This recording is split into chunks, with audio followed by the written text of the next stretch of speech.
Mak TV. maa ngi tudd Soxna Astou Sakho nekk présidente nationale du réseau national des femmes engagées de Kédougou nekk également présidente du collectif And Taxawu Suñu Gox fii ci Kër Mbaye Fall. daf may fàttali sama bopp ndax ba ma nekkee xale man personnellement dama amoon problème di am kit scolaire ndax naa leen jox benn anecdote doon naa bind sama cahier leçon sama biir classe muy lycée industriel minière bu Gixa Moustapha Mamba Gixa Sy de Kédougou di bind ba sama cahier jeex ba sama cahier jeexee ma xam ne dellu kër ga taxul ma am cahier alors ma dem gis ki nga xam ne moom mooy suñu proviseur monsieur Diouara mu moo nekk premier proviseur du lycée technique industriel bu Kédougou ma dem gis ko ne ko proviseur sama cahier dafa jeex te ki ma dendal aussi cahier passé na double feuille donc mënu ma may double feuille pour ma recopier leçon yi est-ce que mën nga ma may benn cahier pour ma mën a vraiment continuer di bind sama leçon yi alors proviseur boole mag intendant daal di may 10 cahiers ma xam na ne keroog bu may bind si cahier sama rangoñ yaa ngi tuuru parce que je me suis dit yal na ma yàlla may kattan ak mën-mën boo xamante ne bés dama ñëw lycée bi ñu mayee benn cahier ma jàng am fulla am fayda am jom ba am réussite bi ba mën a ñëw di mayee aussi ay cahier parce que lu ndaw la yow en pensant que lu ndaw la am na ñoo xam dañ ko soxla am na ñoo xam ne dañoo soxla am ay cahier ndax démb rek préfet mi ngi may oo benn préfet oo na ma benn sous préfet aussi oo ma sous préfet mi ngi ba fa ngoli bi ne ma def nañu tour des classes élèves yi bëri commencé wu ñu jàng parce que amuñu inscription ñii cahier alors je me suis dit situation dëkk bi métti na tàng na ku ne xam na ne moyens yi amatul mais dañu ne dañu dul tas yaakaar ñi nga xamante ne ñu yaakaar si ñun alors la ñu xamee situation bi ñu fekk buntu bu nekk mu xaw a dëgër si la ñu jóg jël suñu propre moyen cotiser réaliser activité réaliser lu mel nii réseau ni ñoo fekk si ñu si loolu donc depuis 6 ans ngi nii ñoo ngi joxe kit scolaire bii la leen yàlla fay année lu tax depuis 8 ans également dañ koy def fi nga moom mooy Kër Mbaye Fall parce que réseau national des femmes engagées de Kédougou mi ngi Kédougou mais am na aussi réseau national des femmes engagées bu nekk ci Dakar donc ànd ci collectif And Taxawu Suñu Gox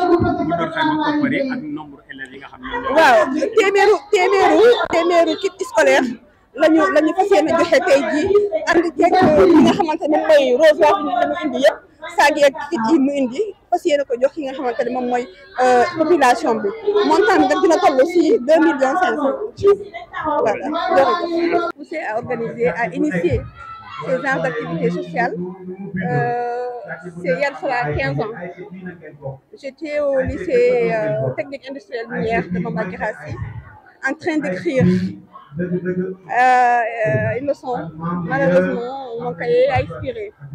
Alors par la suite, sachant qu'en rentrant à la maison, même ma maman n'avait pas le cahier à me remettre.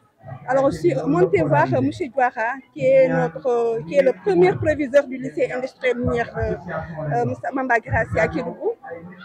J'ai monté lui demander que je souhaiterais avoir un cahier, puisqu'une fois à la maison, je ne vais pas avoir la possibilité d'en avoir. Alors ce jour-là, il m'a donné 10 cahiers. Et en écrivant dans ces cahiers, je m'étais promis et j'ai demandé au bon Dieu de me donner longue vie, de me donner une réussite totale pour qu'un jour je puisse remettre à mon tour aux enfants qui se trouvent dans cette même situation. Et je sais qu'il y a plein de gens qui sont dans cette même situation. Et ne serait-ce que hier, il y a un préfet et un sous-préfet qui m'a appelé au téléphone en me disant « Astou, j'ai vu sur ta page publicitaire, sur ta page Facebook, que vous allez distribuer des cahiers, vous allez distribuer des kits scolaires. Sachez qu'il y a certaines personnes qui n'ont jusqu'à présent pas rempli les classes, faute de manque de kits scolaires. Pensez à ces gens-là.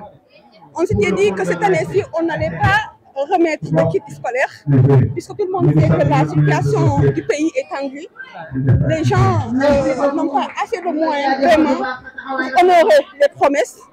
Mais nous, en tant que réseau national des femmes engagées de Kédougou, on s'est dit il faut qu'on fasse le minimum. Il faut qu'on aide ces élèves qui pensent en nous et qui vraiment attendent ce moment-là. On s'est cotisé, le réseau national des femmes engagées de Kédougou et le collectif On s'est cotisé pour réaliser cela aujourd'hui. Et heureusement que Dr Wardini, notre marraine, est venue vraiment nous accompagner. Elle est venue nous appuyer avec des centaines de kits et ainsi des centaines de sacs scolaires. Alors nous remercions notre marraine, Rose Wardini, nous remercions Mama Rama qui représente le maire, nous remercions également l'imam du quartier, les délégués du quartier. Ils ont tous contribué à leur tour et à leur manière. En tout cas, cela nous honore. Nous remercions également Père Gora, sachant qu'aujourd'hui la situation du pays est tendue. Il fallait qu'on tienne cela aujourd'hui. Parce que beaucoup de personnes, beaucoup de parents d'élèves, je sais que leurs enfants ne sont pas allés à l'école par faute de manque d'équipe scolaire. Et nous le faisons pour les encourager à amener leurs enfants à l'école. Nous le faisons à maintenir les filles à l'école. Nous le faisons pour vraiment qu'il y ait l'équité entre riches et pauvres. Que celles qui n'ont pas de kit puissent vraiment en bénéficier pour vraiment aller étudier librement et vraiment voilà. Est-ce que vous pouvez revenir un peu sur le nombre de kits et bon, le montant qui est alloué?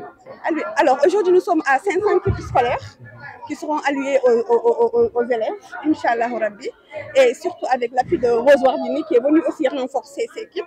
On peut l'estimer à un montant de 1 million à 2 millions 500 pour les 500 kits.